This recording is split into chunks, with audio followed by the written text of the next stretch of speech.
Funding for this program is provided by Annenberg CPB to advance excellent teaching. The 1930s, bread lines, soup kitchens, ordinary lives become desperate lives. The only thing we have to fear is fear itself. Roosevelt's New Deal programs, the so-called alphabet soup of the New Deal, the CCC and TVA and WPA, was a way of bringing some bit of hope. Look at Franklin Roosevelt. He'd have people lift him up out of bed to be put sometimes in the wheelchair. At his side, the First Lady, Eleanor Roosevelt. It was said she went where her husband couldn't, right to the heart of the people. Did FDR pull America out of the Depression? Today, on a Biography of America, FDR and the Depression.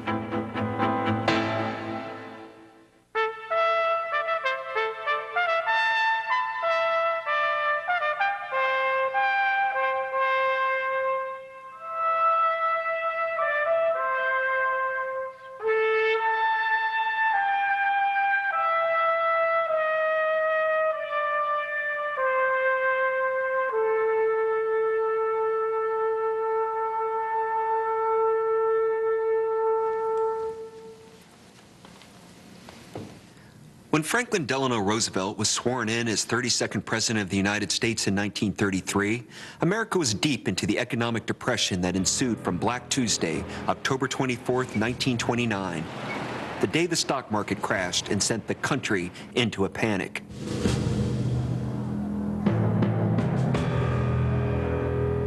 By 1933, 1 out of every 4 American workers was unemployed, 12 million in all. At the time, there were no federal welfare programs. President Herbert Hoover had taken the position that doing nothing was the best policy. This hardly comforted the starving throngs at soup kitchens or reassured the homeless families who packed into Salvation Army shelters. Across the nation, urban centers had turned into desolation rows. Grim shanty towns, bitterly dubbed Hoovervilles, sprang up out of old crates and cartons in many cities, while a drought across the Southwest shriveled crops and turned the Great Plains into a wasteland.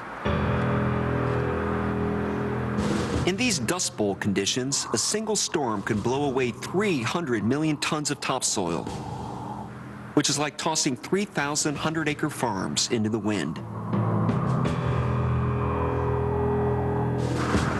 Farm families took to the highways, many in old jalopies, headed west, hoping to sell their labor in the green valleys of California. Millions of men and boys and women, too, crossed the country in freight cars looking for work, living in hobo jungles, asking for handouts at back doors. Automaker Henry Ford is reported to have remarked, without irony, that the young men and boys crossing the country in search of work were getting a good education. The Great Depression threw the vast majority of Americans upon hard times from the farms to the cities and cast millions of American families into utter desperation. Failure and helplessness dropped like a shroud over the spirit of a starving nation. Suicide soared as more and more people gave up hope of finding jobs to feed their children. When millions went hungry, farmers burned their crops or left them to rot in the fields rather than sell them at prices below the cost of production. Suffering was the word of the day, and the song which best captured the era was Yap Hardberg's "Brother, Can You Spare a Dime?" They used to tell me I was building a dream with peace and glory ahead. Why should I be standing in line waiting for bread? Say, don't you remember? I'm your pal, buddy. Can you spare a dime? The new president was no stranger to suffering, though of a different kind. Franklin Roosevelt was raised in a world of privilege and wealth and had the patina and optimism of his class. But at the age of 39, he was stricken with polio and left partially paralyzed. For the rest of his life, he would continue to be confined to a wheelchair, able to stand only with the aid of heavy metal braces locked around his legs. For his first inauguration, Roosevelt was determined to lift his nation's mood, to electrify his countrymen through his own undaunted optimism. Let me assert my firm belief that the only thing we have to fear is fear itself. A rain-soaked crowd at the Capitol, as well as some 60 million radio listeners at home, saw that they had a new champion in the White House. And that champion was a contradiction in quite a few terms. An aristocratic Democrat who not only sympathized with the downtrodden, but meant to put the full force of his executive powers to smashing the grasp of economic despair. In his very first speech he made as president, Roosevelt made good on his campaign pledge of offering Americans a New Deal, his collective remedy for the Great Depression. The deal consisted of a series of bold economic experiments his administration would launch to prove that both American democracy and its kind of capitalism were alive and well, and better than any other option.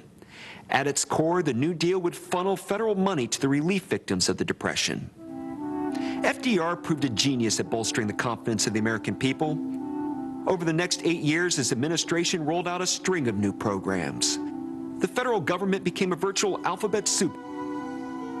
The WPA, CCC, TVA, NRA, FSA, AAA, among many others. Roosevelt's New Deal programs were most remarkable for their number and their commitment to making the federal government an active instrument in the pursuit of social justice.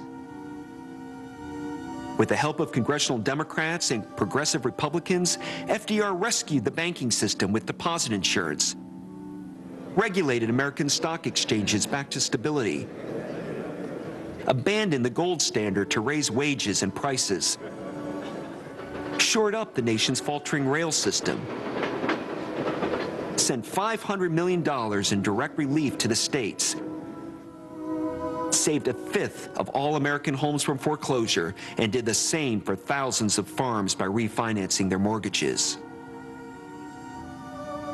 Roosevelt sold his New Deal program through the new science of public relations. He held an unprecedented number of press conferences, hired the first White House press secretary, and broadcast his empathy with the country's suffering into every living room through fireside chats on radio. No sound bank is $1 worse off. The PR-minded Washington bureau chief of CBS Radio first suggested the term fireside chat, but it was Roosevelt himself who targeted the audience, writing, "I tried to picture a mason at work on a new building, a girl behind a counter, and a farmer in his field." To penetrate the consciousness of Americans even further, Roosevelt and a brigade of bright young artists and historians recorded the crisis of the day for posterity. The historical section of the Resettlement Administration, one of the New Deal programs created to help American farmers, became a locus for this effort. It was home to dozens of brilliant photographers, perhaps none more brilliant than Dorothea Lange. Lange had taken up photography as a high school girl in New Jersey. She had a hard childhood. Her father had deserted her family, and a bout of polio had left her slightly lame. Tenacious and sensitive, Lange was a true artist. Her migrant mother, shot in 1936 in a squalid migrant camp in Nipomo, California, is a heart-wrenching image. Lange recalled the moment in which she made the photograph. "I saw and approached the hungered and desperate mother as if drawn by a magnet. She told me she was 32. They had been living on frozen vegetables and birds that the children had killed. She had just sold the tires from the car to buy food." Lange took 5 exposures.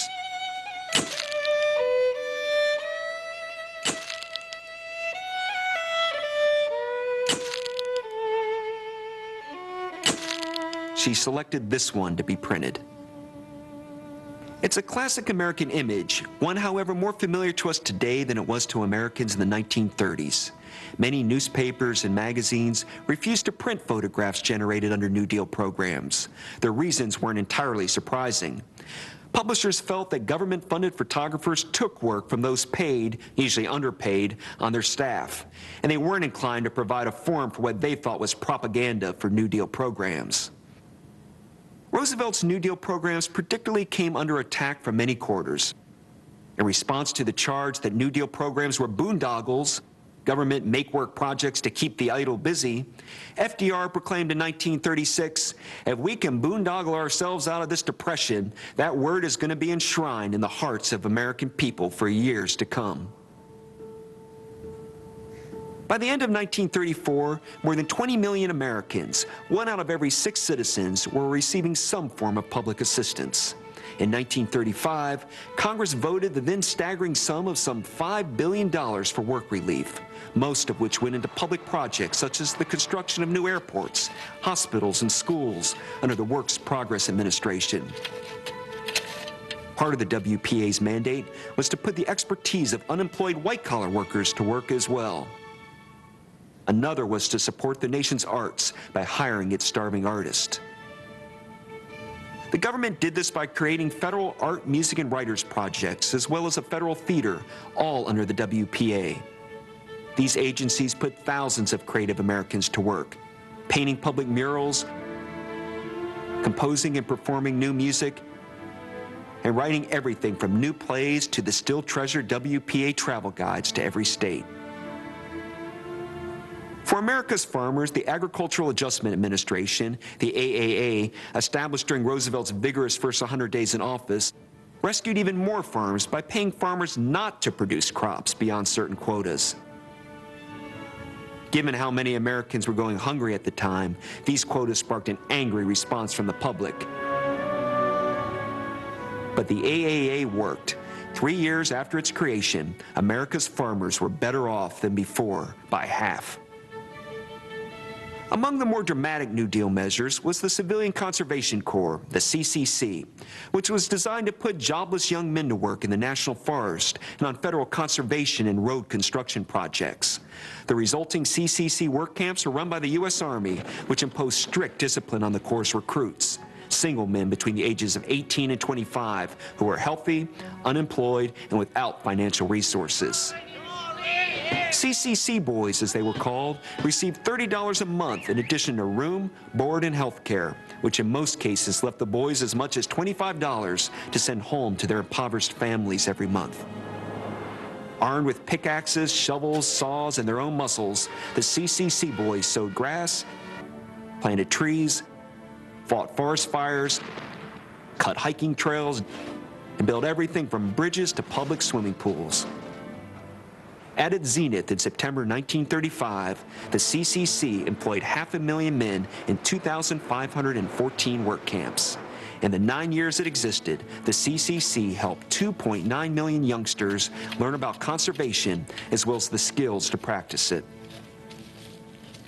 The New Deal itself could not have been engineered without the concerted efforts of the president's enthusiastic cadre of hand-picked advisors. For Franklin Roosevelt was by no means alone in his effort to lead 1930s America out of the Great Depression. In fact, he wasn't even the only Roosevelt hard at the task. His wife and distant cousin, Anna Eleanor Roosevelt, was right alongside to serve as the nation's beacon of compassion.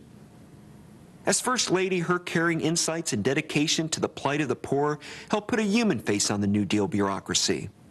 What's more, she was a civil rights warrior from the start.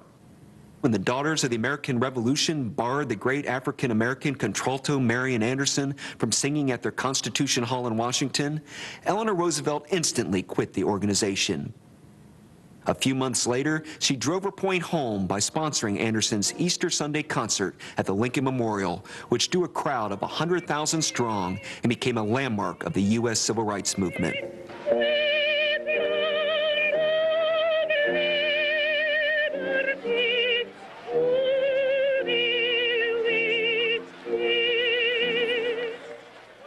Rexford Tugwell, one of FDR's best and brightest New Dealers, recalled numerous occasions on which Eleanor Roosevelt changed U.S. government policy simply by saying, "Franklin, surely you will not." As historian Doris Kearns Goodwin has noted, Franklin Roosevelt thought in terms of what could be done. Eleanor Roosevelt focused on what should be done. Sadly, some were suspect of her liberal views. Others mocked her piety and her protruding teeth. But no amount of name-calling broke her open-hearted and open-minded spirit. All too many have written Eleanor Roosevelt off as just another well-intentioned society idealist, doomed to frustration by reality. In fact, she was an utter pragmatist, one who understood and refused to shy from stark truths. One of those truths was that the Great Depression hit America's black population the hardest. The Depression forced legions of African Americans to migrate from impoverished rural areas in the South to the cities of the North. As poet Langston Hughes described it, everybody in America was looking for work. Everybody was moving from one place to another in search of a job. The vast majority of these displaced blacks failed to find employment in the so-called Promised Land. Worse, they faced racism for trying to take scarce jobs away from northern whites. This new racial hatred had boiled over in 1931 in the controversial Scottsboro case, in which 9 young black men were convicted on questionable evidence of having raped 2 white women on a freight train in Alabama. 8 of the 9 received the death sentence. The Scottsboro case turned a spotlight on the horror of American racism. In 1937, after 6 years of appeals and other legal maneuvers, 5 of the defendants were retried and again found guilty, although the charges against the remaining 4 were dismissed. In the end, none of the Scottsboro defendants was executed. Not everybody revered the Roosevelts. FDR may have been saving American capitalism, but the East Coast elite responded to his efforts with disgust and the accusation that he was a traitor to his class. Some critics went so far as to claim that FDR's polio was really a venereal disease, and that his wife was a Bolshevik, with her bleeding heart set on turning America into a Marxist workers' paradise. No less than the U.S. Chamber of Commerce assembled its troops in Washington in 1935 to denounce the New Deal as an attempt to Sovietize America. The demagogue Huey Long of Louisiana, a renegade Democrat whose Share the Wealth platform claimed to radically redistribute income, stepped forward to challenge FDR for the White House. At the same time, Detroit-based Catholic priest Charles Edward Coughlin, a pro-fascist anti-Semite, denounced the president with such sustained vehemence that his rantings began to have a real impact on the millions of Americans who listened to his radio program. God hates the hypocrite! But however shrill their critics became, most Americans stayed firmly behind the Roosevelts. In 1936, FDR easily won re-election, again in 1940, and yet again in 1944. And he remains the only president in U.S. history to win 4 consecutive terms. Roosevelt's lasting popularity in office looks less remarkable in retrospect. The perspective of history makes it easier to see the complexity of his strategies for dealing with the many troubles of his time. Consider, for example, how FDR handled the resurgence of the moribund U.S. labor movement. By the mid-1930s, the fiery United Mine Worker chief John L. Lewis had taken charge of a new labor union, the CIO, the Congress of Industrial Organizations. It was a huge and not yet powerful union, an association of workers from many different industries and services. Under his leadership, CIO-affiliated automobile workers tried a new tactic, the sit-down strike, in which employees simply refused to leave their workplaces until they were granted collective bargaining rights. You have to imagine the risk. Thousands of men putting their hard-won jobs on the line in the middle of the Depression to take a stand for their rights as workers. It worked. The idea caught fire and spread throughout 1936. That December, a massive sit-down strike was staged at a body plant in Flint, Michigan, in response to General Motors' heartless firing of 2 brothers. For 40 days, 2,000 striking workers engaged in outright urban warfare, turning fire hoses on the police who attacked them with tear gas. Eventually, the police were driven back, but only after 13 workers were seriously injured. A nervous Michigan Governor Frank Murphy had to call in the National Guard to quell the siege. It didn't end there. Soon the strike spread to other General Motors factories. In the end, the strikers and transigents paid off. They agreed to a 6-month settlement and went back to work. But the die was cast. Not just General Motors, but all the automotive giants in Detroit were forced to accept that from then on, they would have to deal with the powerful CIO rather than the powerless individuals who comprised it. Before the GM showdown in 1936, there had been 48 sit-down strikes in various U.S. industries. In 1937, there were 10 times that. Whether the strikes were orchestrated by garbage haulers in Connecticut, grave diggers in New Jersey, or broom makers in Colorado, successful collective action showed workers the power and unity, as well as that deals could be made by simply refusing to budge. The risk, of course, could be just as high. On Memorial Day 1937, for example, a strike at the Republic Steel plant in Chicago ended with police firing upon a mass picket line and killing 10 of the striking workers, whom autopsies showed had been shot in the back as they tried to run away. Yet Franklin Roosevelt managed to turn even this labor unrest to the good of his troubled nation. He created new labor relation boards to mediate between industries and their discontented workers. More important, he left little doubt whose side he was on, championing egalitarian new labor policies designed to improve the lot of the average working American. Most important, however, FDR instituted the most sweeping government program in U.S. history before or since, specifically to allay American workers' fears for their economic futures. The source of this new sense of security was the groundbreaking Social Security Act, passed by Congress in August 1935.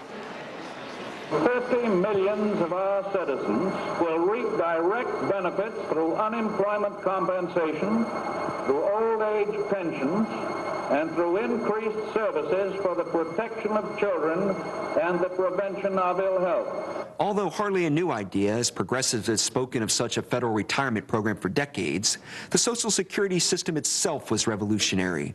The United States had been built on individualism and the volunteer spirit.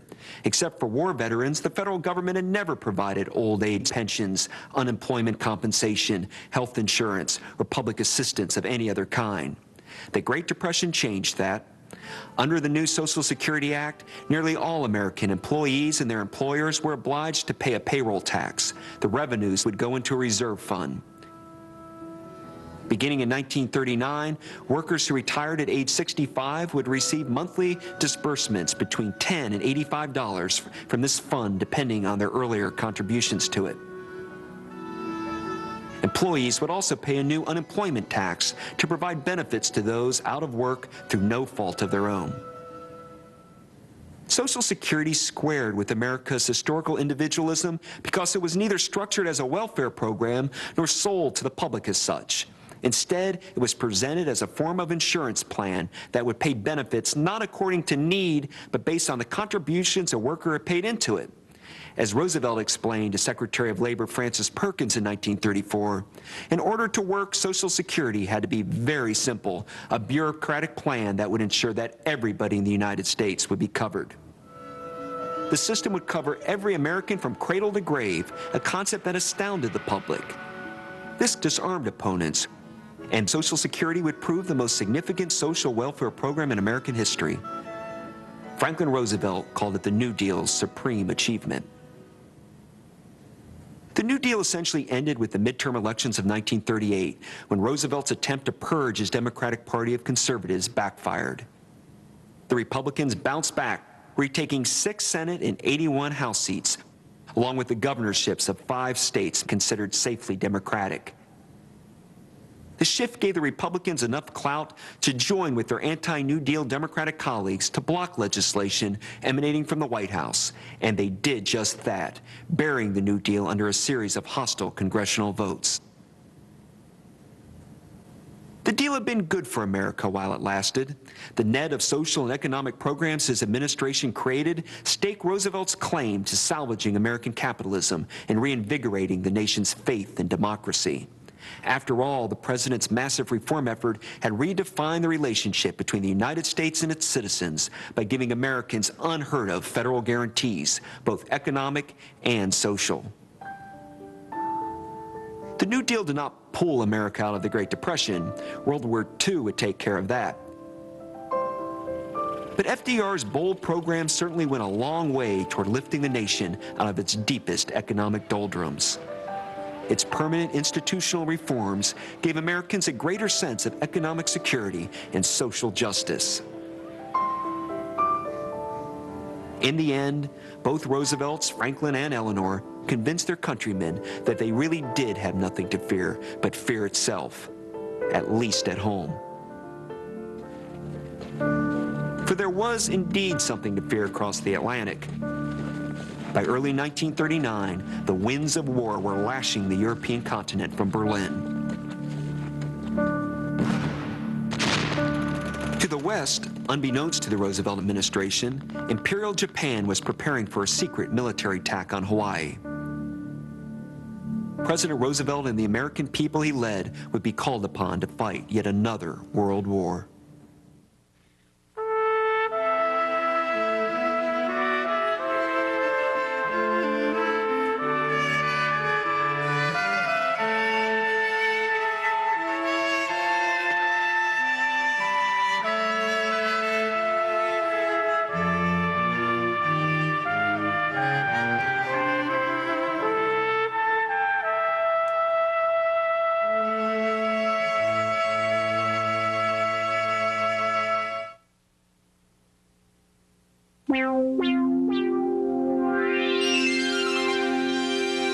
Funding for this program is provided by Annenberg CPB to advance excellent teaching.